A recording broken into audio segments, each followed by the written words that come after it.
채널 43은 비영리봉사단체로 여러분들의 소중한 후원으로 프로그램을 제작하고 있습니다. 많은 관심과 사랑 부탁드립니다.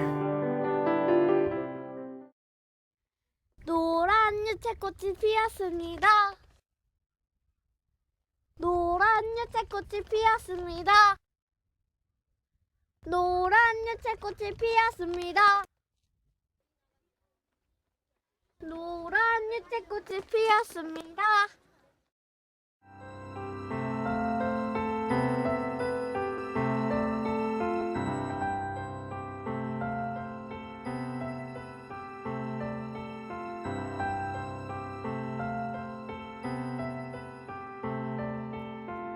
한라산 철쭉이로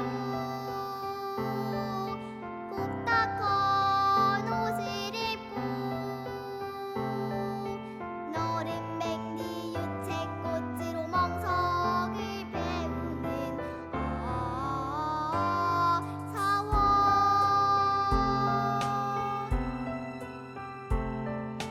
나비는 하울하울 춤추멍 날아오고 봄보름은 돌다문들에 부염게 부는 사원.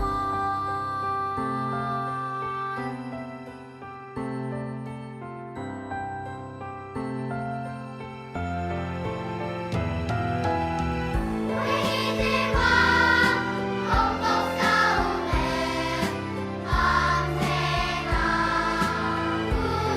불나 저 하늘에 올라가 내리댕기는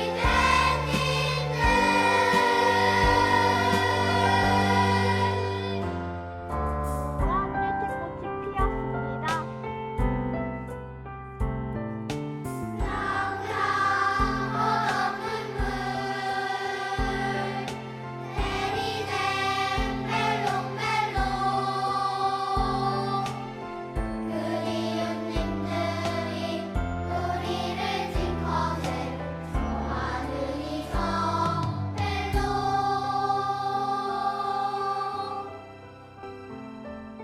저 하늘에서 벨로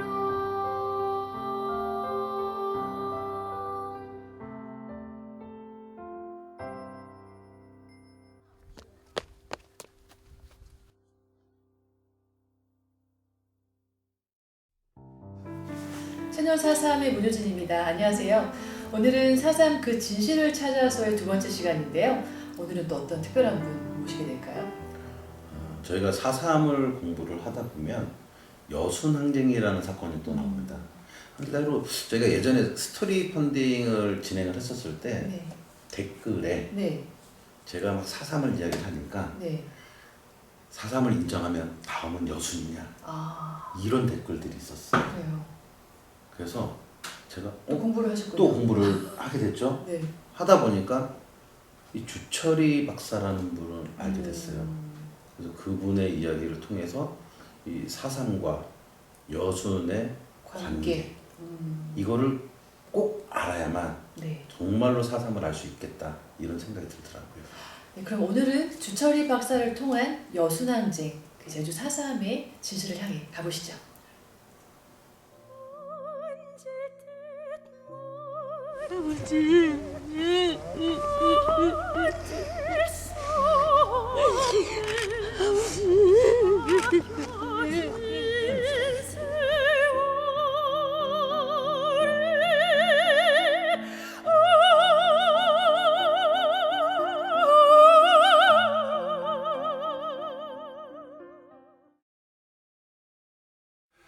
이 2017년에 동포의 학살을 거부한다라는 책을 쓰신 주철이 박사님 모셨습니다.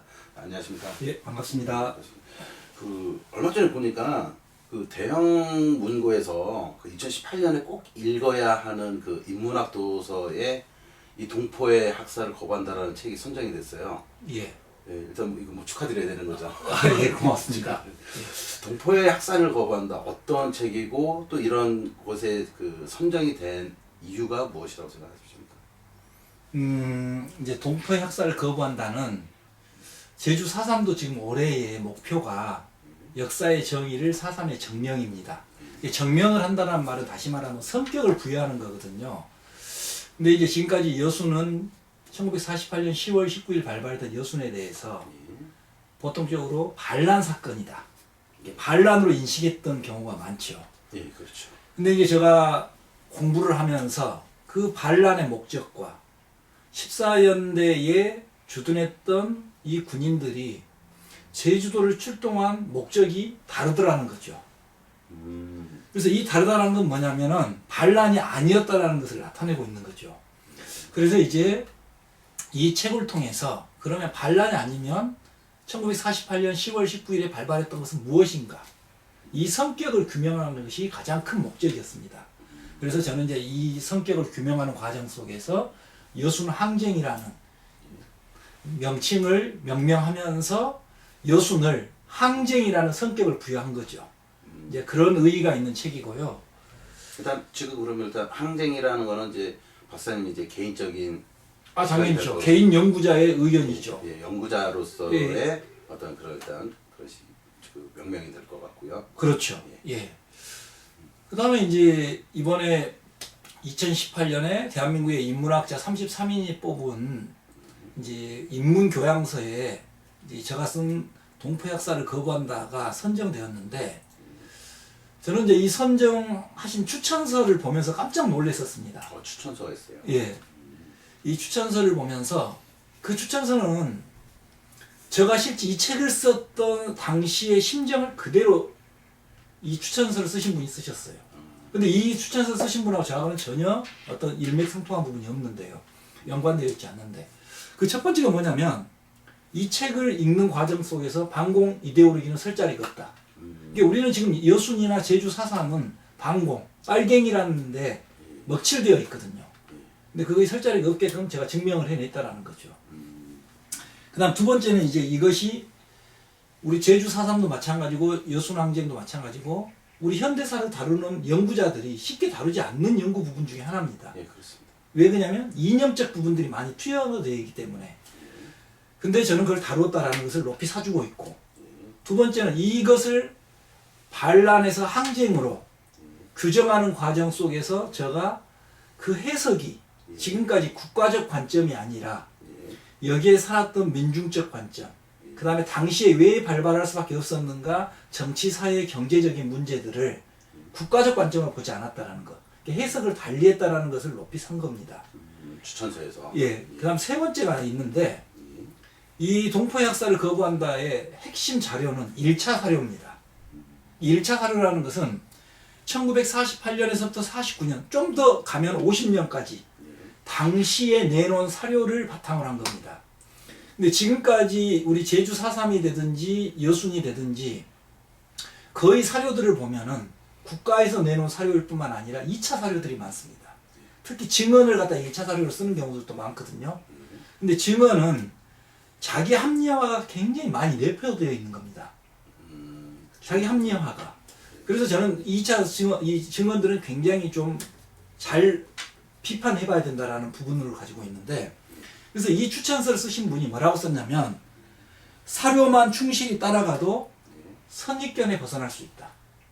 이게 제가 제시한 1차 사료들을만 정확히 봐도 그동안에 덧칠했던 빨갱이, 반공, 반란 이런 선입견에 벗어날 수 있다라고 이분이 추천서를 쓰셨거든요. 그런 점에서 저는 굉장히 큰 영광으로 생각하고 있습니다. 근데 지금 이제 박사님과 또 얘기를 하다 보니까 또 어김없이 나오는 단어가 빨갱이. 자, 우리 뭐 보는 사람마다 또 해석하는 사람마다 좀 다를 수는 있겠지만 박사님께서 생각하시는 빨갱이 어떤 것일까요? 이게 이제 빨갱이라는 단어는 저도 이제 하도 우리 사회가 최근에도 2018년에도 여전히 빨갱이가 등장하고 있고 빨갱이는 죽여야 된다고 하고 있는데 과연 빨갱이는 언제부터 쓰였던 단어일까? 이것이 궁금했었습니다. 예, 저도 많이 궁금합니다. 그래서 이 빨갱이라는 단어는 실질적으로 일제강점기에 쓰입니다. 1923년대에 예. 이때 처음으로 이 빨갱이라는 단어가 등장합니다. 그러면 이제 이것은 지금까지 제가 찾아본 사료로서의 말씀드린 겁니다. 또 그 이전으로 갈 수 있겠지만은, 그러면 이때 빨갱이는 뭐였냐면, 1923년 때면 일제강점기입니다. 일제강점기 억압에 벗어나면서 사회 공동체를 형성하면서 만들어낸 사람들을 빨갱이라고 일제가 그런 겁니다. 이건 다시 말하면 1917년에 러시아 혁명이 일어난 이후에 사회주의, 공산주의가 들어오면서 이제는 사회주의라든가 사회 공동체적인 인식들이 많이 생겨나기 시작한 겁니다. 이런 일들을 추진하는 사람을 갖다가 일제가 빨갱이라고 했던 겁니다. 그러면 일본이 하고자 했던 어떤 그런 뭐 정치적 이념 이거랑 또 벗어난 거죠. 그러니까 이제 그 사회주의 개념, 공동체라는 개념을 가면서 일제에 대응하는 관계들이 나오는 거죠. 그래서 빨갱이라는 단어가 등장을 합니다. 그러니까 이때의 빨갱이는 일본이라는 정책, 일본이 수행하고자 하는 정책, 또 일본이라는 나라를 비판한 개념에서 생겨난 거죠. 그래서 이것이 이제 미군정으로 들어오면서도 미군정에 반대하는 사람들, 미군정의 정책에 반대하는 사람들, 이 사람들을 빨갱이라 한 거죠. 그리고 이승만 정부 들어와서도 마찬가지 이승만 정책에 반대하는 사람, 비판하는 사람들을 빨갱이라 한 거죠. 근데 이제 제주 4.3이 발발하고 여순항쟁이 발발한 이 과정 속에서 또 한 번의 이것이 업그레이드가 됩니다. 업그레이드가 어떻게 되는 거냐. 빨갱이는 정책을 비판하는 사람을 떠나서 죽여도 되는 사람, 죽여야만 하는 사람으로 규정을 하는 거죠. 그래서 제주 4.3과 여순항쟁을 통해서 빨갱이는 이 땅에서 죽여도 되는 사람, 죽여야 하는 사람으로 규정되어지는 거죠, 지금. 왜 그렇게 됐을까요? 가장 큰 원인은 권력을 잡기 위한 누가요? 이승만이겠죠. 이를 이용해서 자기 권력, 영구집권이라든가 자기 권력을 안정화를 시키기 위한 목적에서 나타난 것들이죠. 그다음에 우리가 정치를 한다라고 하면 그냥 좋게 얘기할 수 있지 않습니까? 지금 또 이런 분위기처럼 난 이런 어떤 뭐 매니페스토라고 하나요? 난 이런 실천 공약을 가지고 정치를 할 거야. 그러니까 나를 지지해줘. 이럴 수도 있는데 굳이 사람들을 죽여가면서까지 했던 이유가 있을까요? 우리 이제 최근의 정치들에서는 많은 정보를 우리가 습득할 수 있고 또 정보 매체들이 다양합니다. 그래서 매니페스토라는 운동들이 가능하다고 보여지는 거죠. 근데 실제 지금도 선거가 매니페스토가 더 활발할까요? 저는 그렇지 보지 않고 있습니다. 조작과 음모, 모략 이런 것들이 저는 더 난무하고 있다고 보고 있거든요. 그리고 또 대중들은 그런 거에 또 혹한 분위기에 휩쓸리는 경우들도 많이 있고요. 그것은 최근에 벌어지고 있는 태극기 집회가 저는 대표적인 사례라고 봅니다. 그럼 이미 박근혜 국정농단이라는 것은 수많은 사료로서 자료로서의 사실로서 팩트로서 등장을 하고 있지만 이들은 그걸 음모라고 보고 있는 거거든요. 그렇게 주장함으로써 더욱더 민중들이 따라올 거라고 보고 있는 거거든요. 그래서 이제 매니페스토라든가 정책을 통해서 그렇게 했으면 되지 왜 꼭 사람을 죽여야 했을까? 이것은 자기적 정치적 위기, 우리가 박정희에서 전두환까지 오는 군사독재 시절에 정치적 위기가 닥쳤을 때 어떤 일이 발생했는가? 그럼 그때는 어떤 정책을 내놨습니까? 그렇지 않지 않습니까? 뭘 만들어냈습니까? 뭐 계엄령도 하고 간첩 조작 사건을 만들어낸 거죠. 간첩 조작을 해내면서 안보를 최우선으로 내세운. 근데 그 안보는 실제 국민을 위한 안보가 아니라 자기의 정권을 유지하기 위한 그것으로 이용했던 거죠. 이 안보를. 그러면 방금 말씀하신 대로 그들도 그러면 정책을 이야기해서 그게 아니다라고 이렇게 했어야 되는데 그렇지 안 했지 않습니까? 그와 마찬가지로 국가가 갖고 있는 권력의 힘, 이 권력의 힘이 워낙 막강하니까 이 권력의 힘으로 짓누르려는 것이 우선이죠. 그래서 이제 민간인 학살이라 이렇게 하면서 위협을 하면서 나의 정책에 따라라는 거죠. 그래서 나의 정책에 반대하는 사람들은 죽여도 되는 사람, 죽여야만 되는 사람, 빨갱이 이렇게 이제 덧칠을 하게 된 거죠.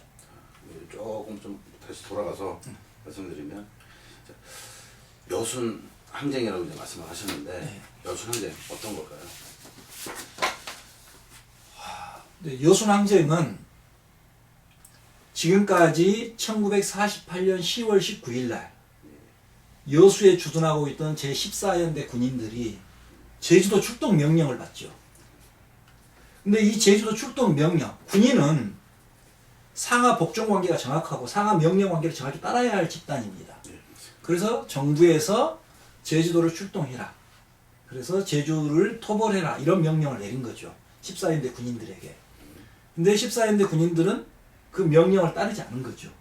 그래서 군인이 명령을 따르지 않았다라는 이유로 지금까지 반란으로 규정한 거죠. 반란. 반란이라고 하는 건 이제 군인한테 명령을 내리는 사람들의 시각에서 관점이죠. 예. 그들의 관점에서 반란이라고 했던 거죠. 자기들이 명령을 내렸는데. 그러면 우리 헌법에는 제 헌법 5조 2항에는 국군의 사명이 명확하게 명시되어 있습니다. 국군의 사명이. 국군은 국가의 안전보장과 국토방위의 신성한 의무를, 국가안전과 국토방위가 신성한 의무라고 말입니다. 그 의무를 수행함을 사명으로 한다고 써져 있습니다. 그리고 정치적으로는 중립한다. 정치적 중립을 준수한다. 이렇게 정치적 중립이 있네요. 그렇죠. 정치적 중립을 준수한다라고 정확히 명시되어 있어요. 우리 헌법에. 예. 그럼 이건 지금 현재 제5공화국의 헌법입니다. 예. 그럼 당시 헌법에는 뭐라 되어 있었냐? 당시 헌법 제5조에도 명확하게 국군은 국토 방위에 신성한 의무를 수행한다고 되어 있어요. 당시에도. 당시에도. 예. 그러면 제주에서 발생한 일이 예. 국토 방위를 해야 하는 일이었는가? 해야 하는 일이었는가? 이게 적이 우리 국토를 침입해서 제주 지금 현재 침략을 받은 거였는가? 침략을 받았다면 군인을 파견시켜서 그걸 당연히 막아야 되는 것이 군의 목적이었으니까 그렇게 해야 되는 거죠. 근데 제주는 그런 일이 발생하지 않았어요. 다만 제주 민중들이 이러이러한 요구를 했던 거예요. 거기에 이제 군을 파견하게 된 거죠. 그럼 최소한 제주에다가 14연대 군인을 파병시켜서 제주도를 초토화 작전을 하려 했으면 선결 조치가 이루어져야 됩니다. 선결 조치는 어떤? 그게 뭘까요? 비상계엄령을 내리든지 계엄령을. 위수령을 내려야 되죠. 그리고 나서 군을 거기다 파병해서 그걸 진압을 해야 되겠죠. 근데 제주도는 비상계엄령이 내려지지도 않았고 위수령이 내려지지도 않았어요. 근데 거기에 군을 파견해서 진압을 하려는 거였어요. 우리의 치안의 문제는 군의 역할이 아니에요. 경찰의 역할이에요. 그렇죠.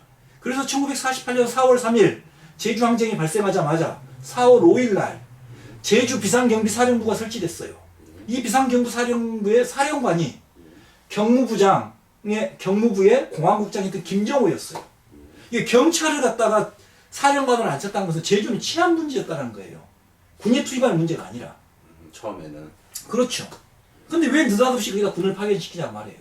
군인을 파견시키려면 국가가 위협을 받았든지 아니면은 비상계엄령을 내려서 그만큼 암혹한 어떤 상황이었다든지 이걸 증명해야 되는데 그게 없어요.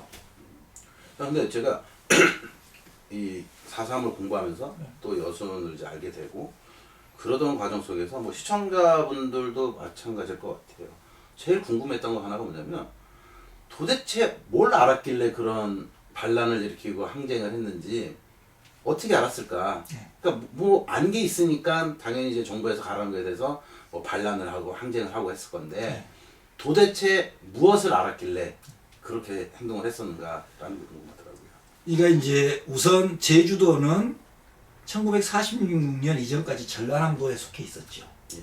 우선 그게 동질감이 굉장히 강한 거죠. 근데 이제 그거에 저는 직접적인 이유는 아닐 거라 보이고 어떤 약간의 간접적인 영향이 있었을 거라 보여지고 직접적인 이유는 이럴 것 같습니다. 제주의 상황을 놓고 보면 제주는 제 9연대가 그 당시에 있었죠. 9연대가. 그러면 1948년 4월 3일 당시에 9연대 연대장이 김익렬이라는 중령이죠. 자, 김익렬 중대장은 4.3이 발발하고 난 이후에 4월 28일 날 평화협상을 제주 유격대와 진행한 사람이 있죠. 그래서 이 평화협상이 타결이 되죠. 그래서 3일 후에 제주는 이제 좀 조용해지게끔 서로가 적대적 관계를 갖지 않겠다라고 서로의 조건을 내걸고 평화협상이 타결이 됩니다. 근데 이것이 5월 1일 날 오라리 방화 사건이 터지면서 파기돼 버린 거죠.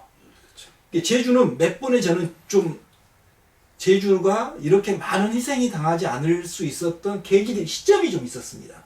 그 시점이 첫 번째 시점이 바로 4월 28일 날 김익렬과 제주 인민 유격대와 간의 평화협상이었습니다. 그럼 이 평화협상을 주도했던 김익렬은 당시 신문에 48년 6월 신문에 뭐라 써놨냐면 제주의 문제를 해결할 수 있는 방법은 유일한 방법은 대화다. 그러니까 무력 진압으로서의 가능한 것이 아니라 인민유격 이 무장대들과 이들이 대화를 통해야만 이거 해결이 가능하다. 그래서 본인은 대화를 했던 겁니다. 그래서 그 대화가 타결이 됐던 것이고. 근데 김익렬이 5월 1일 방화 사건이 터지면서 5월 5일 날 구연대장에서 해임이 돼버렸죠. 자, 이 해임이 된 김익렬이 어디로 오는 거냐? 혹시 그 14년대 바로 여수 주둔 제14연대 연대장으로 오는 거야. 또 연대장. 그런 또 스토리가 또 그렇죠. 생겨나네요. 그러니까 김익렬은 제주에서 그가 모병을 하면서 뿌린 전단지라든가 그가 이제 이 협상단을 하기 위해서 한라산으로 들어갈 때 무장대에게 뿌린 전단지라든가 여기에 다 보더라도 가장 중요한 것을 동족이라 했어. 동족이 살상을 일으키지 않을 수 있는 방법은 대화라고 했어요. 이런 김익렬이 바로 14연대 연대장으로 오는 겁니다. 그러면 당시 연대장이라고 해서 지금과 같이 나이가 많지 않습니다. 김익렬은 1922년생이었으니까 우리 나이로 하면 26, 27. 그렇죠. 그러면 당시 27이었고 당시 14연대를 이끌고 있었던 김지혜라든가 이들이 25이에요. 동년배들이에요. 동년배들. 그리고 여수에 14연대 있는 동안에 김익렬은 여수 14연대 있는 동안에 국제신문에 제3번에 걸쳐 3차에 걸쳐서 바로 기고를 하지 않습니까? 기고를. 그러니까 굉장히 투철한 군인이었다는 거죠. 첫 번째. 김익렬이라는 이 인물이. 그래서 우선은 14연대 군인들은 김익렬을 통해서 특히 장교들 그룹에서는 김익렬이라는 인물을 통해서 제주가 어떤 상황이었는가를 알고 있었다는 것이고. 김익렬 중대장을 통해서 연대장을 통해서. 연대장을 통해서 그렇죠. 제주의 상황을 제주 상황을 알고 있었다. 두 번째. 김익렬 이후에 부임한 사람이 박진경 연대장이죠. 근데 박진경 연대장을 미 군정이 내보냈던 이유는 것은 방금 같이 평화적으로 해결하려는 것이 아니라 강경 진압 작전을 하려는 거였죠. 강경 진압 작전을. 그래서 실제 박진경은 30만 제주도민을 다 학살하더라도 제주도를 확보하면 된다 하고 그 강경 진압 작전을 수행한 겁니다. 지금 말씀하신 것도 굳이 사람들을 그렇게 죽여서까지 해야 될 이유가 있을까요? 그건 좀 더 예. 근데 거기에 반기를 들고 박진경 연대장에게 건의한 사람이 있습니다. 그렇게 하면 안 됩니다. 제주 인민유격대와 대화를 하십시오. 이것만 해결할 방법입니다. 그 사람이 바로 문상길 중이죠. 그래서 문상길 중이는 끊임없이 박진경에게 강경 진압 작전이 아니라 대화를 통해서 이 문제를 해결해야 된다고 주장을 하죠. 근데 이분이 그걸 무시하는 거죠. 그 박진경 연대장이. 그래서 문상길이가 6월 18일 박진경을 암살해버렸죠. 박진경이. 또 그 속에서 또 그렇죠. 그래서 이 문상길이가 바로 지금으로 말하면 육군사관학교, 당시 경비사관학교 제3기 출신입니다. 그러면 여순항쟁을 주도했던 김지혜, 홍순석이 국방경비대 3기 출신입니다. 똑같은 3기. 동기들이죠, 동기들. 그러면 문상길이가 박진경을 암살한 이후에 체포돼서 재판 과정이 돼서 특필돼서 신문에 보도됩니다. 신문에. 하다못해 문상길과 손순호 하사가 서울 수색대에서 처형을 당합니다. 그날 처형을 당한 날 조덕성이란 기자가 거기에 가서 그 현장을 취재하고 또 신문에 싣습니다. 거기서도 계속적으로 문상길과 선선홍을 주장을 합니다. 박진경은 강경 진압 작전을 했는데 자기는 항상 대화를 해라고 했다. 왜 30만 제주도민을 학살하려는 거냐. 대서특필이 된 겁니다.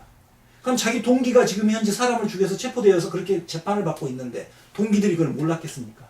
제주가 어떤 상황이었다라는 거. 다 알고 있었겠죠. 다 알고 있었겠죠. 특히나 우리도 지금 그러지 않습니까? 별로 관심이 없으라 했는데 저하고 동창이 어떤 일을 당했다. 그럼 또 훨씬 더 많은 관심을 갖는 거 아닙니까? 예, 맞습니다. 예. 그와 마찬가지로 이 문상길의 재판 과정에서 제주 상황이 또 적나라하게 드러난 거죠. 제주 상황이. 그리고 제주 구연대나 여수 14연대나는 광주에 있는 제5여단 소속이었습니다. 예. 5여단 애하부대입니다. 5여단 애하부대. 그러면 9월 1일 날 이 5여단의 참모장이었던 오덕준이가 2인자입니다. 쉽게 말하면 제주도를 갑니다. 제주도를 가서 제주도 상황이 어떤가를 점검을 합니다. 근데 가서 보니까 너무 평화롭고 군인들이 선무활동을 해서 무력 진압을 할 필요 전혀 없어요. 이거 신문에 보도가 돼요. 신문에. 예. 오덕준이가. 그래서 이 오덕준이가 뭐라고 쓰냐면 사회가 안정되고 군인의 의무 활동 등이 큰 효과를 보고 있어. 제주는 평화롭다. 이게 날짜가 언제예요? 이것이 9월 1일이죠. 9월 1일. 예. 1948년. 예. 48년 9월 1일. 그러니까 아까 박진경이가 암살돼 버린 이후에부터는 제주가 이제 그렇게 강경 진압 작전을 못 합니다. 그래서 약간의 이제 잠정 휴전 형태에 그렇게 가는 거죠. 자, 그 다음에 또 하나 더. 10월 1일 날 당시 육군 참모장이었던 정일권, 그 다음에 해군 참모장이었던 김영철이가 또 제주도를 갑니다. 이게 우리나라 육군 수뇌부가 최고 수뇌부가 제주도를 갑니다. 제주도를 가서 제주 상황이 어떤가를 합니다. 그리고 그걸 신문에 기자하게 합니다. 뭐라 말하냐? 정일권이 예상 외보다 너무 평온하다. 자기들은 막 제주가 지금 현재 난리가 나가지고 쌈박질하고 있는 줄 알았는데 예상 외보다 너무 평온하다. 이렇게 인터뷰를 다 기사에 실려 있어요. 그러니까 제주도에다가 군인을 파견시켜야 할 만한 이유가 지금 상황 속에서 아무것도 없었다는 거죠. 모담부 군이. 그래서 제주가 실질적으로 48년 10월 이후에 우리 지금 제주에서 피해자가 25,000에서 한 3만 명 정도 된다고 합니다. 제주의 피해자가. 근데 실질적으로 1948년 10월 전까지 희생자가 800명도 안 됩니다. 10월 전까지는. 그렇죠. 이것은 민간인이 아니라 경찰, 우익단체, 민간인 모두 포함해서 800명이 안 돼요. 그럼 제가 800명이 적다는 뜻이 아닙니다. 아, 그럼요. 굉장히 많은 숫자지만 지금 현재 제주에서 알려지고 있는 25,000에서 3만 명이라고 하는 숫자에 비교하면은 그렇죠. 정말 800명 선에서 끝날 수 있었던 거예요. 왜? 제주에 지금 어떤 군을 파견시켜야 될 문제가 없었기 때문에. 근데 10월 11일 날 제주경비사령부를 만들면서 여수 14인대를 파견시키면서 초토화작전. 10월 11일 이후부터 제주가 엄청난 학살이 벌어진 거예요. 예, 맞습니다. 이것을 봐도 14일 반대했던 거예요. 그래서 아까 어떤 경황으로 알게 되었는가. 첫 번째 김익렬을 통해서. 두 번째는 문상길이라는 중위가 박진경을 암살하면서부터 대서특필되는 보도자료들. 그 다음에 국군 지휘부. 그래서 제5여단의 오덕준 참모장, 육군 총참모장이었던 정일권, 해군 총참모장이었던 김영철 등이 갔다 오고 난 것들이 보도가 돼요. 이것들을 통해서 제주 상황을 알게 된 거죠. 전국에서요. 그렇죠. 우리도 지금 신문을 보고 언론을 통해서 상황들을 이해해가고 있는 거 아닙니까? 그러면 어떻게 보면 그렇게 다 괜찮다고 했는데 또 굳이 또 그런 어떤 대량 학살을 했던 그런 사건들을 굳이 만들 필요가 있었을까요? 그 당시. 근데 이건 당연히 이제 당시에 10월 11일이면 제주 4.3이 일어났던 4월 3일은 미군정식이죠. 미군정. 근데 48년 10월로 가면 대한민국 정부가 수립이 됐죠. 그리고 정권을 이승만이 가졌죠. 이승만이. 그래서 이제 지금 4월 달하고 10월 달은 그렇죠. 정권 자체 정권이 체제가 다릅니다. 미군정 체제였던 체제고 48년 8월 15일부터는 대한민국 체제죠. 이 대한민국 체제가 되면서 이승만이 정권을 획득하는 거죠. 그러면 이제 자 이승만이 어떻게 해서 대통령이 되기까지 됐는가를 우리는 살펴봐야 돼요. 이것이 저는 이 초토화 작전, 제주의 초토화 작전, 그 다음에 여수 제14연대의 출동을 명령한 거하고 결부되어 있어요. 아주 밀접하게. 그러면 잠깐만요. 일단 이승만이라는 이름이 다시 나왔으니까 한번 좀 짚고 넘어가 봐야 될 것 같아요. 네. 저는 그냥 단순하게 뭐 제가 학자는 아니기 때문에 네. 아니 우리가 그 어릴 때 배울 때는 뭐 김구 선생님 또 뭐 서재필 선생님 정말로 많은 그 독립운동가들이 있는데 네. 뜬금없이 이승만이라는 사람이 나왔거든요. 또 저희는 그렇게 생각을 안 하는데 이승만이라는 사람이 독립운동도 많이 했고 뭐 이런 얘기도 있어요. 그래서 저는 사람 그 어떤 그러니까 많은 분들이 궁금해하실 것 같아요. 이승만이라는 사람이 어떤 독립운동을 했고 어떤 이유를 가지고 김구 선생님이나 그 당시에 활동했던 분들을 제치고 어떤 대한민국의 수장이 될 수 있었는지 혹시 좀 아시면 설명. 우선 이제 김구 스님 이제 상해 임시정부를 중심으로 했던 정부들은 이제 무력투쟁, 우리 군을 가지고 독립투쟁을 해야 된다라는 것들이 만들어져서 광복군이 만들어진 거죠. 근데 이승만은 외교적 독립운동을 추구했던 사람이죠. 외교적으로 독립을 추구했던 사람 중에 하나고요. 그 차이점을 보면은 그러면 그런 이제 우리가 그래도 어찌됐든 간에 상해 임시정부의 주석이었던 김구 선생이 그래도 정권을 획득한 게 맞지 않냐라는 분들이 많죠. 독립운동 연장선상에서 보면은. 근데 이제 해방된 이후에 우리는 해방이 되었다고 했는데 갑자기 분단이 되어버린 거죠. 그렇죠. 분단이. 이 분단이 되는 과정 속에서 신탁 통치를 할 거냐 말 거냐. 이 신탁 통치는 외세의 간섭을 어느 정도 받고 나서 정식적인 국가로 출범한다 그 말이죠. 이거에 대해서 이승만도 반대했고 김구도 반대했죠. 이승만도 반대했어요. 다 반대했죠. 신탁 통치하는 거에 대해서는.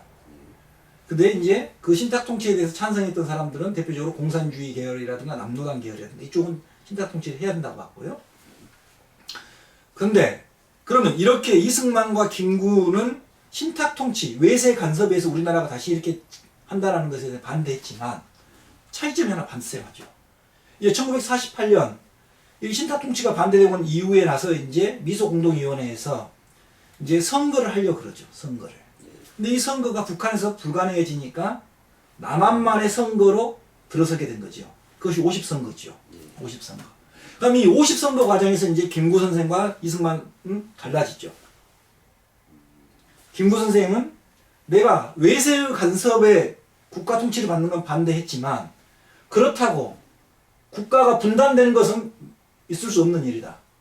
김구 선생님께서 그렇죠. 그래서 자주 통일 국가, 자주 독립적인 통일 국가를 만들어야 한다는 거죠. 그래서 남한만에 이루어지고 있는 50선거는 해서는 안 된다는 거죠. 근데 이승만은 남한만의 단독 선거를 이미 46년 6월에 정읍 발언을 통해서 이미 먼저 자신이 밝히죠. 남한만의 단독 선거라도 해야 된다. 그리고 그 일환으로 47년에는 미국을 가서 미국의 조야에 있는 정치인들에게 남한만의 단독 선거라도 해야 된다라고 설파하고 다니죠. 이유가 있었을까요? 당연히 이유가 있죠. 뭐겠습니까? 권력을 쟁취하려는 거죠. 권력. 그러니까 김구 선생은 권력보다는 우리 민족의 미래를 생각해서 통일 자주국가를 원했고 이승만은 분단된 국가라도 반공을 위시한 국가, 그것이 분단국가든 분단 국가를 통해서 자기가 권력을 쟁취하려는 거였죠. 그 차이점이 있었기에 한 사람은 권력을 쟁취하려는 사람이 있었고 한 사람은 통일 국가 형성을 원하는 사람이 있었고 그럼 누가 이기겠어요? 우리 정치에서는 현실과 이상이 있다면 항상 이상이 지는 거죠. 그래서 현실에 맞는 권력을 쟁취하려는 이승만이 이긴 거죠. 그래서 이승만이 권력을 쟁취하게 된 거죠. 그럼 이승만하고 또 미국의 관계가 또 어떻게 또 이루어지는 거예요? 반공이라는 하나의 맥이 있는 거죠. 반공. 그렇죠. 지금 현재 소련이 팽창주의하면서 남으로 계속 내려왔을 때 한반도만 위협을 당하는 것이 아니라 일본까지도 위협을 당할 수 있죠. 그러면 거기를 막아내는 선이 필요했던 거죠. 선이. 그럼 그 선이 이제 미국이 그렇죠. 그것이 바로 당시로 말하는 38선이었고 그래서 38선 이남에 미국은 굳건한 반공국가를 구축하려고 했던 거죠.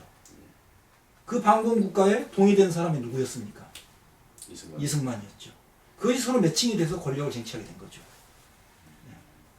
그럼 이승만은 미국이 없었으면 뭐 그런 게 있나요? 아, 당연하겠죠. 예를 들어서 아까 신탁통치에서부터 시작해서 신탁통치라는 거 길어서 뭐 5년 정도였는데 그럼 5년 정도 우리가 신탁통치를 해서 우리가 자주독립국가를 세버렸으면 달라지는 문제가 되는 거죠. 예를 들어서 또한 50선거가 단독선거가 아니라 전체 통일국가 했다고 한다면 또 다른 권력 지향은 또 달라지겠죠. 근데 여하튼 남한 내에 강력한 미군정의 힘을 통해서 반공국가를 세우려는데 미국에 거기에 동의된 사람이 바로 이승만이었기 때문에 이승만은 거기에 합당한 권력을 쟁취한 거죠. 그럼 미군정에서 대한민국의 어떤 수장을 앉히는데 어떤 뭐 역할을 한 게 있나요? 아니면 쉽게 말해서 뭐 김구 선생을 택할 수도 있고 뭐 이승만을 택할 수도 있고 아니면 혹 다른 사람을 택할 수도 있는데 첫 번째 이구생은 안 되는 이유가 뭡니까? 뭐 친중이요? 아니요. 아까 말했듯이 반대로 5.10 분단 국가의 50선거를 반대한다니까요. 50 분단 국가를. 그러니까 미소공동위원회에 당시 미소공동위원회가 세워지고 이러면서 그것을 유엔에서 유엔 임시 선거인단이 이 남한 땅에 들어오는데 이것은 누구 주도였냐면 미국 주도예요. 국제연합 중에서도 미국 주도로 이렇게 이루어져 버린 거거든요. 그럼 미국 주도로 했단 말은 뭐냐? 미국은 남한만이라도 반공국가를 형성하게 세우겠다라는 것이 굳건했던 거죠. 그런데 김구 선생님 아까 통일정부 국가를 세운다는 것이고, 그렇죠? 그 다음에 서재필 선생님은 이승만보다 훨씬 미국에서 오래 사신 분이에요. 그렇죠. 네? 그리고 실질적으로 당시 48년 이제 8월 7월 17일 재헌헌법이 통과되고 나서 대통령 선거가 있어요. 그 과정에 서재필 선생님 추대운동이 벌어져요. 추대운동이 벌어지고 이렇게 하는데, 근데 어찌됐든 간에 미국의 관점에서 봤을 때는 미국의 관점에서 자기들이 추구하고자 하는 남한만의 국가, 반공국가, 그게 누가 가장 적합하냐 인물을 따져봤을 거 아닙니까? 어떤 인물이 우리 양 감독님이 적절한지 저가 적절한지 누가 적절한지 따져봤을 거 아닙니까? 거기 가장 적절한 인물을 미국은 이승만으로 봤던 거죠. 저희가 이승만을 저기 네이버나 이런 데 검색을 해보면 협성회의보라는 그 주필을 맡게 되거든요. 네. 근데 그 전에 독립신문이 또 발간이 됩니다. 네. 어떤 차이가 있을까요? 이승만은 그러겠죠. 이제 이승만이 1875년에 태어났죠. 예. 1875년에. 그리고 이승만의 집안은 양녕대군 집안입니다.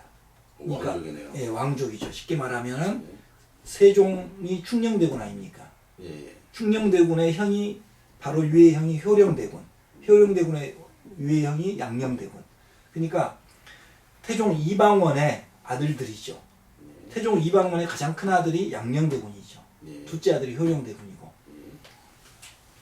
그러면 이 양녕대군의 17대 손이 16대 손이 바로 이승만이죠. 왕족의 집안이죠.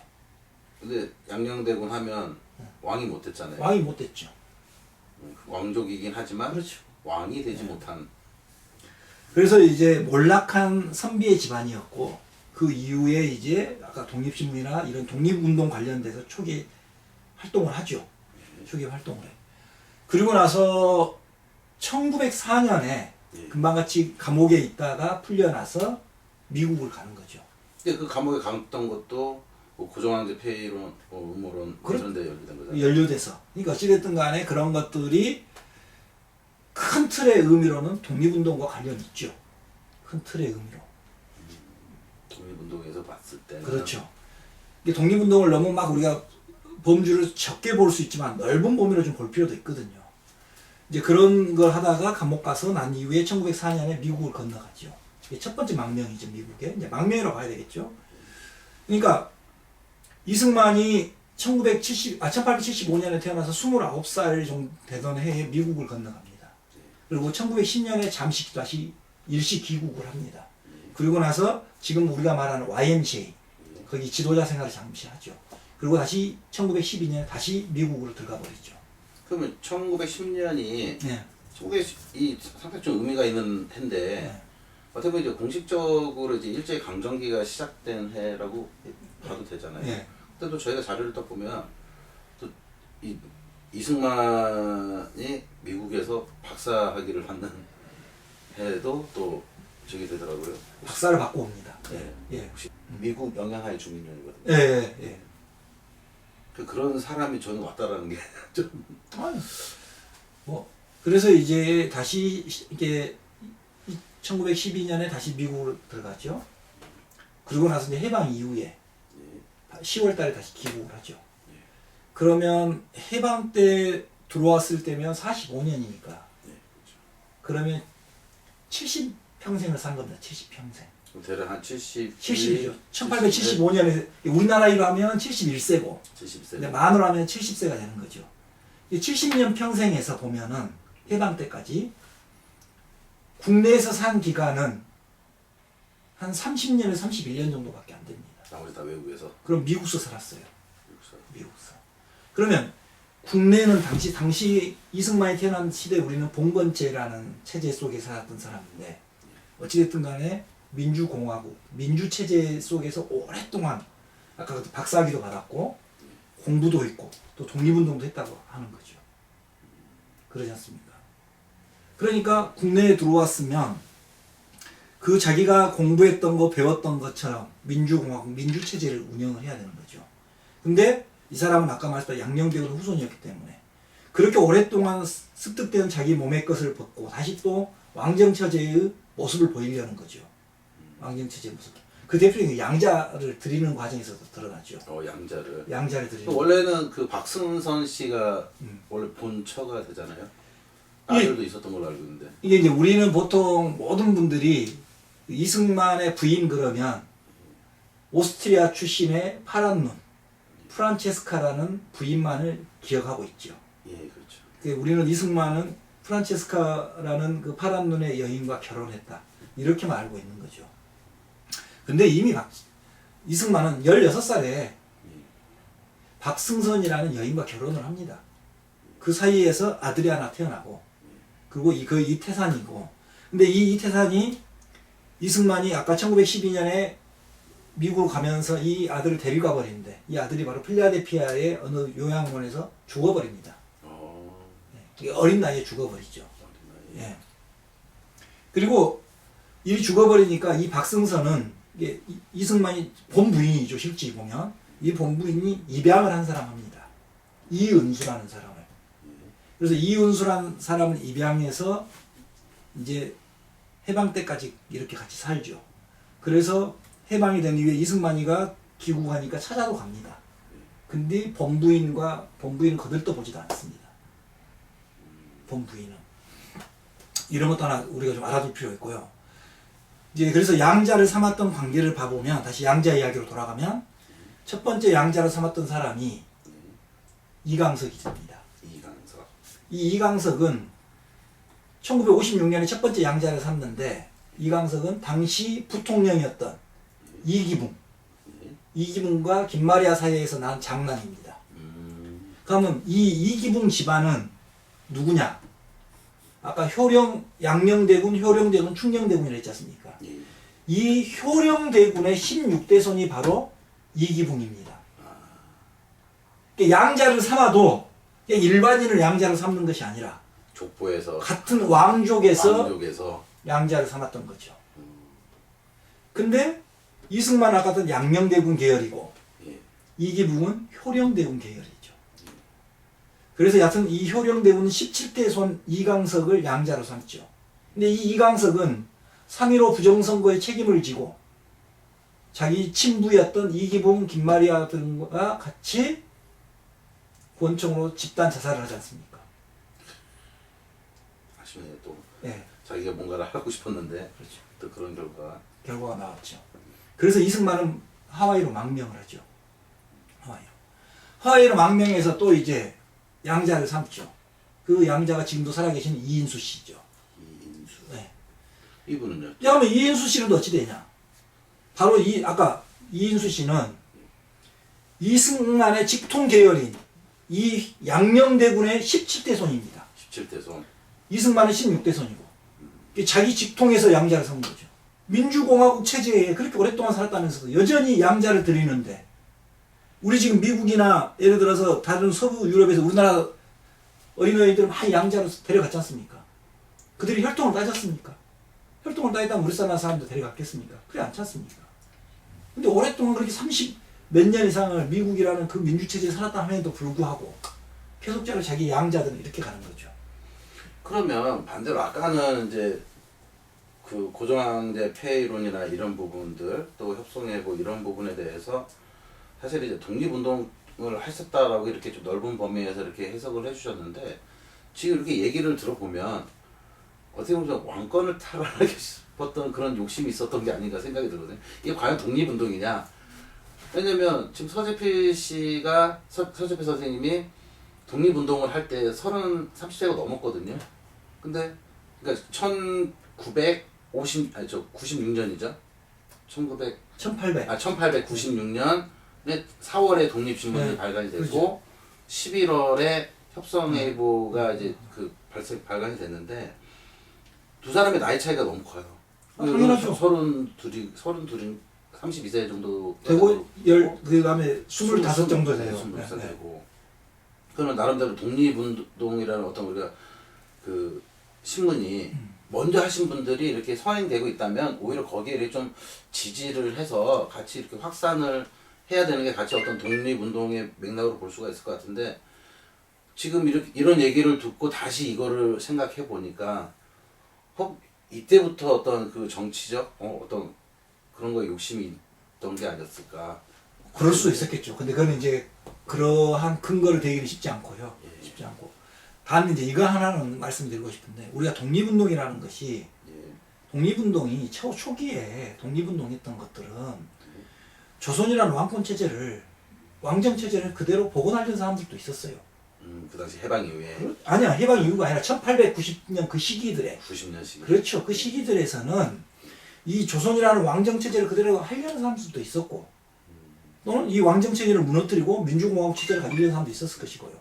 근데 거의 대부분은 왕정체제를 선호하죠. 예. 그래서 이승만이 혹시나 아까 고종을 폐위하고 다른 왕을 세운다 해서 그게 독립운동이 아니라는 게 아니라 그 말이죠. 그리고 왕정체제를 통해서 아까 말했다시피 왜 열강의 간섭을 벗어나려는 사람들도 있었으니까요. 그렇게 해서 봤을 때는 네. 또 독립운동으로 네.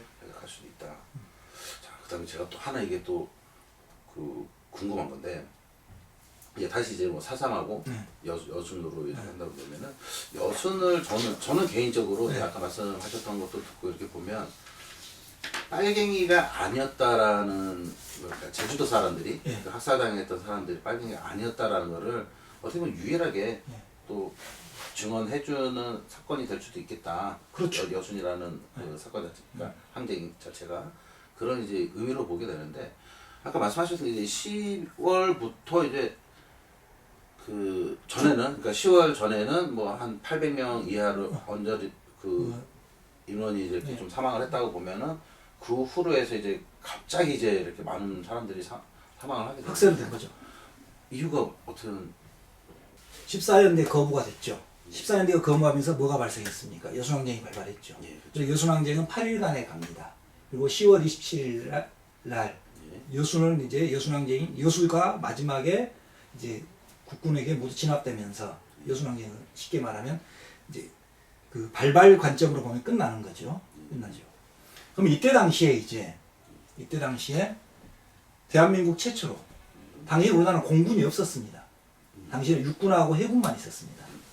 그럼 공군은 뭘 우리가 공군이라 그럴 수 있냐면 육군 소속의 정찰대들을 공군이라, 이 정찰대가 나면 이제 공군으로 전환이 되는, 그래서 전환이 되니까. 그래서 이 여순항쟁의 여수를 진압하기 위한 10월 27일 작전은 우리나라 최초로 벌어진 육해공 합동작전이었어요. 합동작전.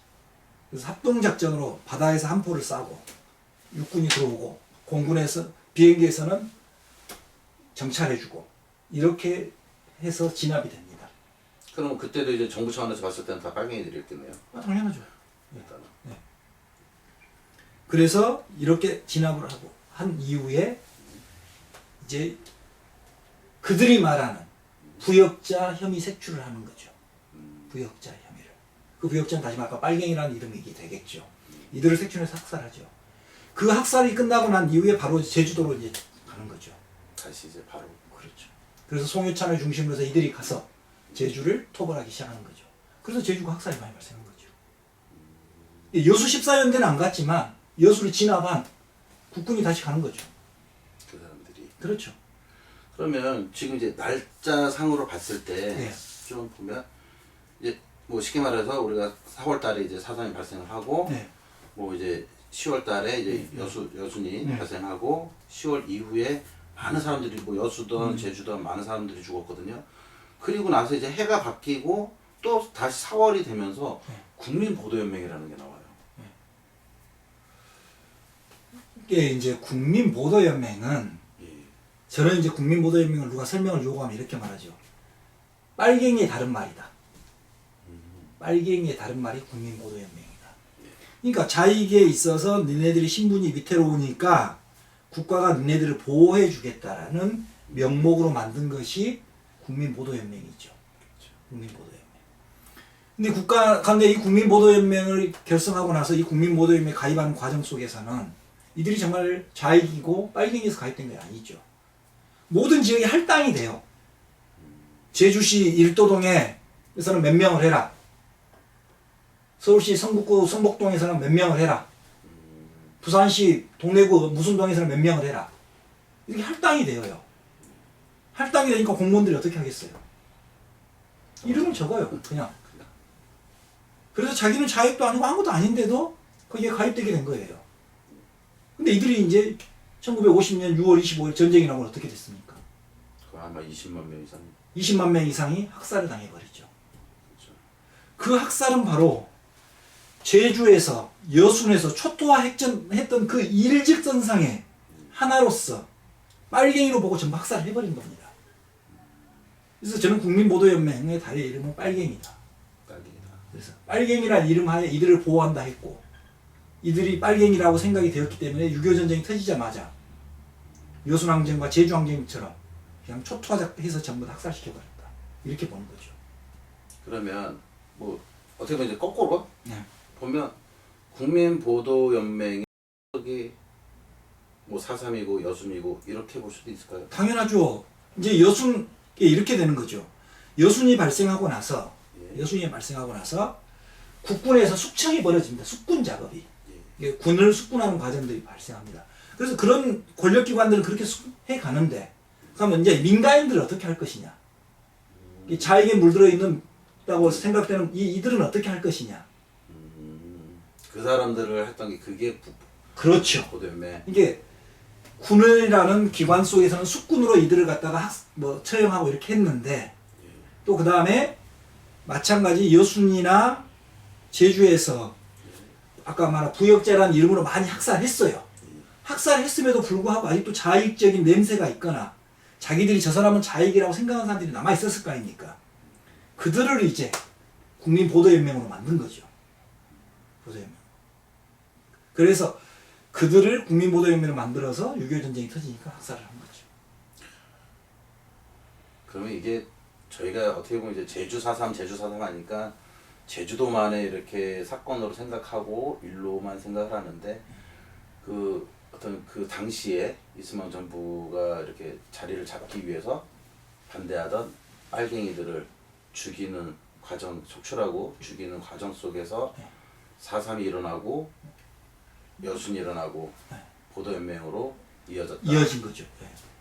그러니까 우리가 예를 들어서 군법회의를 했지 않습니까? 그러니까 군법회의를 하면 보면은 사형, 20년형, 10년형, 5년형, 1년형 있었단 말이에요. 그러면 내가 1년형을 안 받았다 하더라도 저 새끼가 좀 의심스러워. 근데 이미 재판은 끝났고 이제 그럼 이들을 어떻게 할 거냐 그 말이에요. 약간 자익 냄새가 난 것 같기도 하고 그리고 그냥 놔둬버리면 문제가 있을 것 같아요. 이들을 갖다 국민보도연맹으로 묶어 이런 거예요. 그쪽으로 넣어놓고. 그렇죠. 그러니까 결국에 그러면 국민보도연맹을 저희가 처음에 제가 이제 공부를 했을 때는 그 어떤 이제 약간 뭐 이제 뭐 빨갱이라고 하면 한 빨갱이가 될 수도 있고 생각이 다른 사람들을 모아서 이렇게 좀 계도를 시켜서 어떻게 뭐 귀화시키겠다 이런 개념하고는 좀 다른. 목적은 그렇게 됐죠. 네. 자기들의 목적은 그렇게 된 거죠. 겉으로의 표현인가요? 목적인가요? 그 목적은 그렇게 됐지만 그 목적을 그렇게 했다 하면은 전쟁이 터졌다 해서 그들을 죽이면 안 되죠. 다 죽여버렸지 않습니까? 그렇죠. 아까 제가 말했던 빨갱이라는 것은 일제강점기에는 자기 정책을 반대하거나 비판하거나 이런 사람들을 빨갱이라고 했다 한다면은 이승만 정부 들어오고 여순이나 제주 4.3을 겪은 과정 속에서는 빨갱이는 죽여도 되는 사람, 죽여야 하는 사람으로 간주가 돼버린 거죠. 박사님께서는 좀 정리를 이제 요약을 한다고 보면 여수는 4.3의 어떤 존재다 아시면 어떻게 말씀하시겠어요? 존재? 뭐 어떤 역할? 여수는 제주와 같이 제주 4.3 항쟁과 같이 밀접한 관련이 있고 두 사건 다 대한민국의 한 역사로서 명예회복과 진실규명이 반드시 돼야 할 대한민국의 한 역사죠. 그래서 제주 4.3에 특히 우리 제주 4.3은 어찌됐든 특별법까지 만들어졌기 때문에 그리고 평화재단이라는 재단도 만들어져 있고 그래서 우리 제주 분들이 좀 더 여순에 깊은 관심을 가졌으면 좋겠다. 제주 어찌됐든 간에 우리 당시 14연대를 이루고 있었던 사람들은 저기 이 전남 동부 지역의 사람들이었거든요. 이 사람들은 제주를 애국인민이라 표현했고 이걸 동포라고 표현했어요. 이 동포들 학살을 거부한다고 했어요. 당시에. 근데 이제 빨갱이로 손가락질하고 이러다 보니까 그리고 군인이 그 명령을 거부했다는 걸 가지고 막 반란이라 그러니까 제주부터서 여순항쟁을 애써 외면하려거나 우리와 관련 없다는 식으로 하는 경향이 솔직히 말해서 없지 않아 있었거든요. 그렇죠. 그때는. 네? 근데 그렇게 보지 말자라는 거죠.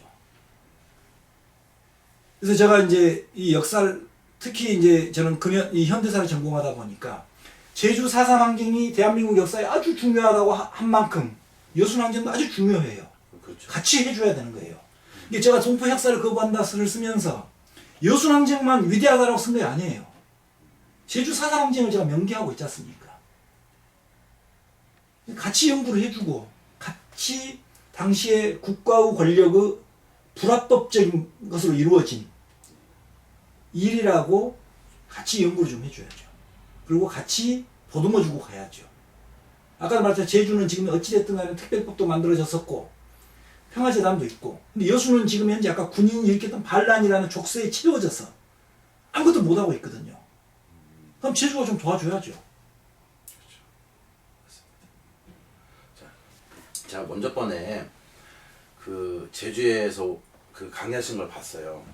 그러다 보니까 이제 뭐 반란, 봉기, 항쟁 자 이런 거에 대해서 그 용어에 대한 정의를 쫙 정말로 이렇게 좀 리얼하게 해주셨는데 제주 분들이 보시면 아직 백비에 정명을 사실 못하고 있거든요. 예. 그래서 힘들긴 하겠지만 박사님께서는 어떻게 생각하세요? 우선 이제 제주가 특별법을 만든 과정에서 제주 4.3 사건이라 했거든요. 예. 근데 실제 역사적 용어로 사건은 쓰이지 않는 용어예요. 사건이라 쓸 수가 없는 거예요. 왜요? 사, 이유가 있어요? 뭐가 사건이라는 거예요? 저는 모르죠. 이게 우리가 예를 들어 교통사고, 사건. 이 사건이라는 것은 수많은 일 중에 벌어진 일들을 우리가 사건이라 그러는 거예요. 그러면 역사적 용어로 쓸 때는 그 사건이 어떤 성격을 갖고 있냐로 명칭을 붙여야 되는 거죠. 명칭을. 그래서 제주도도 지금 봐보시면 이 사건이라는 것이 애매모호하다 생각이 들어지기 때문에 어떻게 부르고 있냐. 제주 4.3이라고 부르고 있어요. 예, 그렇죠. 제주 4.3 그냥.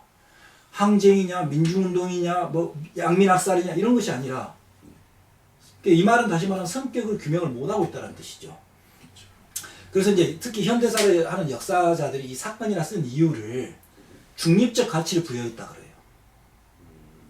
그것도 저는 전혀 틀린 말은 아니라고 생각돼요. 그렇지만은 명칭은 그거 사건에 대한 성격을 규명하고 있는 겁니다.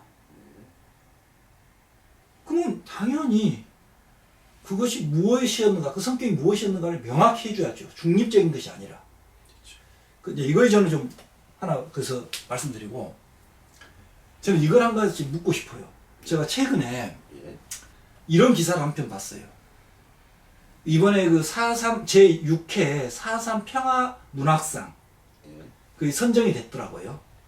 선정이 됐는데 그 심사위원 평이 이렇게 써져 있어요. 심사위원 평이 4.3 정신의 문학적 형성화에 중점을 뒀으며, 자, 4.3 정신의 문학적 형성화에 중점을 뒀으며, 4.3 정신이 뭡니까? 사상 정신이. 예. 뭐 저희는 일단은 평화, 화해와 상생이라고 지금 배우고 있고 제가 알고 있죠. 제주 4.3이 평화를 위해서 발발한 거였습니까? 상생을 위해서 발발한 거였습니까? 뭐 사실 뭐 저는 개인적으로는 항쟁이라고 보고 있죠. 항쟁이라고 보고. 저는 이 기사를 보면서 그랬습니다. 어떤 생각이 들었냐면 4.3 정신을 문학적 형상화했다. 4.3 정신이 뭐냐? 4.3 정신은 이렇게 쓰려고 하면 4.3의 정명을 명확히 해준 이후에 오히려 4.3 정신이라고 써야죠. 근데 지금 4.3의 성격도 정하지 않았어요. 성격을 정하지 않았단 말은 4.3의 정신이 뭔지는 몰라요, 지금. 그렇게 또 그렇게 말씀하시니까 저도 참 예. 그러니까 일단은 뭐 저희가 4.3에서 지금 화해 상생을 주제로 가기 때문에 저도 그렇게 표현을 하고는 있는데 예. 또 그렇게 말씀을 또 드리니까 또 저도 또 좀 예. 반성하게 되네요. 그러니까 4.3 정신이라는 것은 4.3의 성격을 명확히 해서 왜 4.3이 발발했고 4.3의 이 발발한 영향이 뭐고 이들은 무슨 가치를 갖고 했는가를 명기한 것이 4.3의 정신이라고 저는 봐요. 4.3의 그게 정신. 정리가 다 됐을 때 그렇죠. 근데 지금 현재 제주는 4.3의 정신이 없이 그냥 제주 4.3 그 다음에 제주 4.3 사건 이래놓고 있어. 근데 심사위원들은 4.3 정신을 문학적으로 형상화해서 그걸 중점적으로 평가해서 선정을 했다고 해요. 나는 이분들한테 묻고 싶어요. 4.3 정신이 뭔가. 이렇게 4.3 정신이 존재하고 있는데도 왜 4.3의 정명을 못하고 있냐 그 말이에요. 상당히 좀 의미 있는 또 질문이 되실 것 같아요. 진짜 좋은 얘기해 주신 것 같아요. 저는 여순을 연구하면서 4.3 자료를 4.3만 전문적으로 연구하신 분보다는 많이 봤다고 할 수 없을 수도 있습니다. 그렇지만 지금 4.3을 연구하신 분들이 아닌 발굴하지 못한 사료도 저는 많이 발굴했어요. 그러면서 이제 이렇게 사료를 보면서 제주 4.3을 저는 두 가지 성격으로 봤습니다. 이제 원래는 저는 항쟁으로 봤어요. 제주를. 예. 제주를. 그 항쟁으로 봤던 가장 근본적인 이유를 제주 4.3의 기점을 1947년 3월 1일로 잡고 있어요. 예. 3월 1일. 3월 1일 미군정에서부터 왔던 그 부당한 미군정의 부당한 행위에 대한 저항의 결과가 48년 4월 3일로 저는 봤어요. 그 결과가 과정이 이루어진 과정 속에서. 그렇죠. 그래서 그 미군정의 부당한 항거라는 측면으로 보면 저는 항쟁이라고 붙인 게 맞다고 봅니다. 예. 항쟁이라고 붙인 것이. 근데 이제 아까 말했다시피 제가 새로운 사료들을 좀 발굴했어요. 그 대표적인 게 뭐냐면요.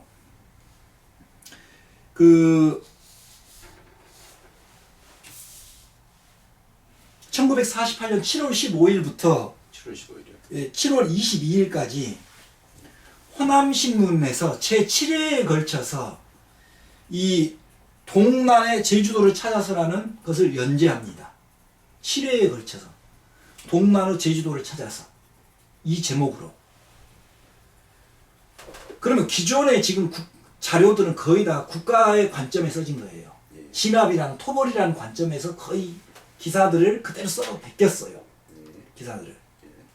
근데 이 호남신문의 제 7번에 걸친 연재, 그 다음에 부산신문에서 7월 19일부터 24일까지 5회에 걸쳐서 동난의 고도를 찾아라는 제목으로 또 연재를 합니다.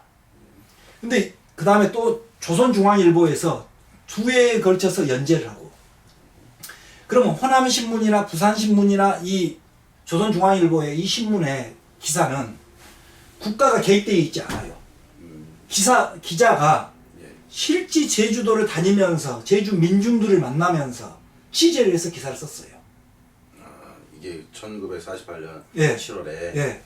그래서 저는 이 기사들을 보면서 지금까지 항쟁이라고 제주를 이야기했는데, 이 기사들을 읽고 딱 분석하면서 어찌 보면 민중운동일 수도 있겠다.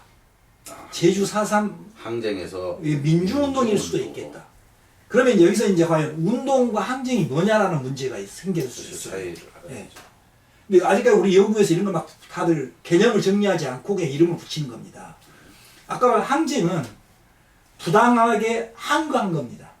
항거하는데 그 항거가 집단적 대중적이면서 폭력을 수반합니다. 폭력을. 근데 운동은 뭐냐? 가치나 이념을 실현시키는 거예요. 그래서 집단적 대중적으로도 발생할 수 있겠지만은 개인이 할 수도 있어요. 대표적인 게 독립운동. 그래서 독립운동이라 한 이유가 독립이라는 가치를 위해서 우리가 집단적 대중적으로 청산리 대첩같이 전투도 하고 있지만 또는 개인적으로도 포탄을 던지기도 하고 했단 말입니다. 그래서 가치나 이념을 실현시키는 것들을 위해서 지속적으로 이루어지는 행위들을 우리가 운동이라 그럽니다. 그러면 이 신문들을 읽어보는 과정 속에서 어떤 걸 느끼게 되냐면, 제주도라는 지리적 특성, 제주도라는 정체성, 거기서 이재순환도 나오고 이런 것들을 쭉 기거합니다. 그러니까 해방 이후의 문제로만 제주 4.3을 보는 것이 아니라 제주도가 갖고 있는 그 정체성이라는 지리적이라는 공간 속에서 발생됐던 민중들의 투쟁, 이 관점으로 이 기사들이 써져 있더라는 거예요. 민중운동 예. 개념에서. 예. 그래서 그 신문 기사들을 읽으면서 좀 더 이건 연구를 해봐야 되겠구나. 저도 마음속에는 제주 4.3 항쟁이라고 지금 글을 쓰고 있습니다. 실은요. 그런데 이 기사들을 읽으면서 측면 쪽에서는 이것이 민중운동적 관점도 생각할 수 있겠구나. 이렇게 저는 좀 생각을 하고 있습니다. 어떻게 보면 뭐 그런 이제 보는 상황 시각에 따라서 너무 다르기 때문에 아직 좀 통합된 정명이 되지 않지 않을 수도 있지 않을까요? 아니요. 그러니까 논쟁을 해야죠. 논쟁을. 그러니까 우리는 논쟁을 하면 안 된다고 보고 있는데 논쟁을 해야죠. 그러면 우리 예를 들어 제주 4.3에 피해 당하신 유족들 입장에서는 양민학살이라는 관점을 좀 가져갈 수 있을 거란 말입니다. 그렇죠. 양민학살. 그 다음에 저같이 제주 4.3의 어떤 발발에서부터 이것들을, 그 다음에 이들이 추구했던 건 결과적으로 보면 뭐였냐면 분단국가를 건설한 걸 반대한 행위들이었거든요. 그럼 이런 것들을 쭉 봐보면 미군정이 부당한 행위를 통해서 민중을 억압했던 것, 분단국가를 만들었던 것, 항쟁이라 그럴 수 있는 거거든요.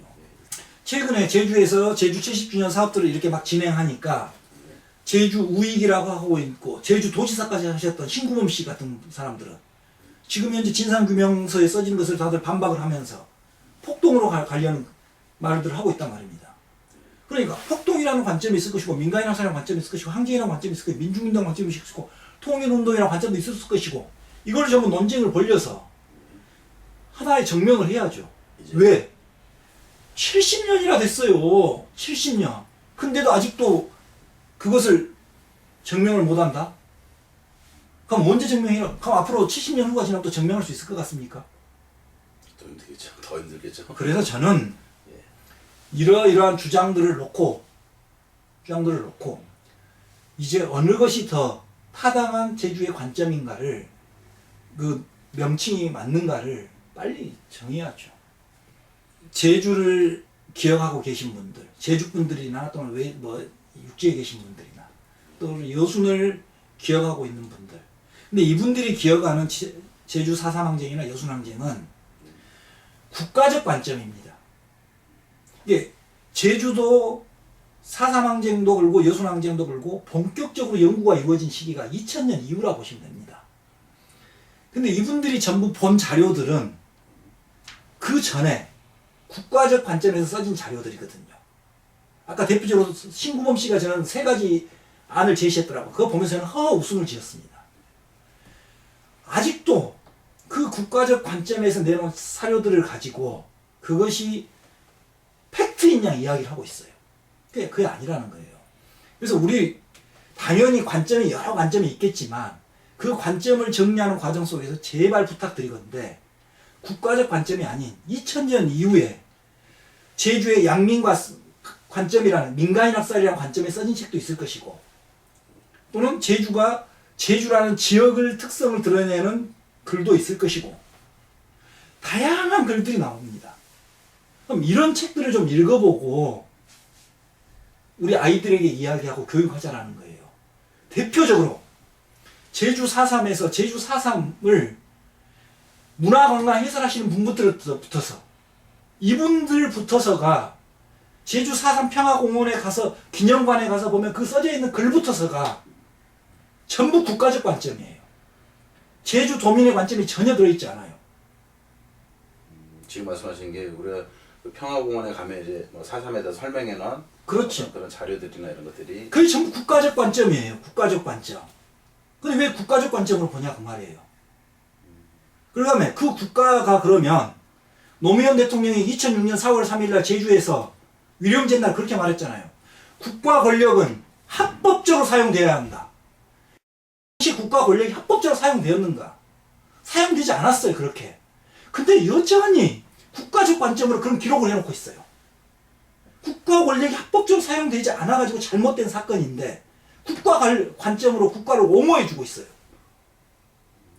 그런데 어떻게 성격이 규명되겠냐 그 말이에요. 그래서 저는 우리 제주가 이번 70주년을 맞이해서 제주만의 관점을 좀 가져라. 그리고 팩트를 쓰는 데 있어서도 역사를 쓰는 데 있어서도 제주적 관점을 좀 써주라. 국가적 관점을 쓰지 말고. 이 점을 제가 꼭 당부드리고 싶어요.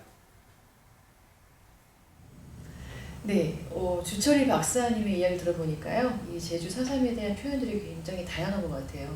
오늘 또 간단히 또 정리 좀 부탁드릴게요.